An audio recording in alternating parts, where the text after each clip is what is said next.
ইসরায়েলের বিধিনিষেধ আর যুদ্ধের ধ্বংসযজ্ঞে ভেঙে পড়েছে গাজার মাছ ধরা শিল্প। জেলেদের জীবন চলছে চরম এক অনিশ্চয়তায়। ক্ষতিগ্রস্ত নৌকা আর নিরাপত্তাহীনতায় ভয়কে সঙ্গী করেই প্রতিদিন সমুদ্রে নামছেন তারা। গাজার জেলেদের সেই দুঃখ গাথাই তুলে ধরেছেন ইমতিয়াজ আহমেদ। এটি গাজা উপকূলের এখনকার প্রতিদিনের চিত্র।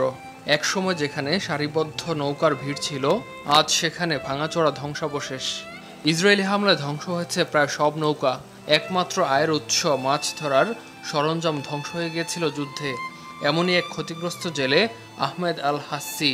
গাজার জেলেদের সে দুঃখগাথাই তার কণ্ঠে।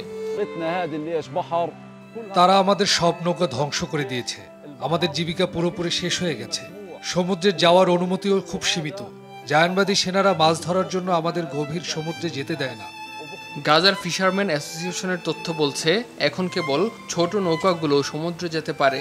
বেশিরভাগ নৌকারই ইঞ্জিন নেই, পড়ে আছে অকেজ অবস্থায়। জেলেদের সমুদ্র যাত্রা নির্ভর করছে শুধু হাতে টানা দাঁড়ের উপর। সমুদ্রে আমাদেরকে 10 মিটারও যেতে দেয়া হয় না। আল্লাহর উপর ভরসা রেখে মাছ ধরছি।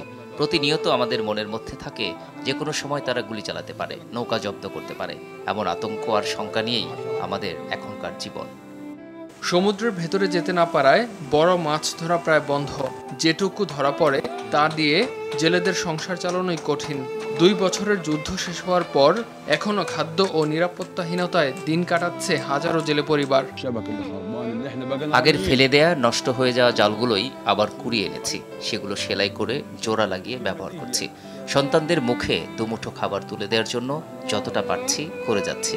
যে গাজাবাসীর বেঁচে থাকার একমাত্র ভরসা ছিল সমুদ্র, সেটি এখন ভয়, ক্ষতি আর অনিশ্চয়তার প্রতীক।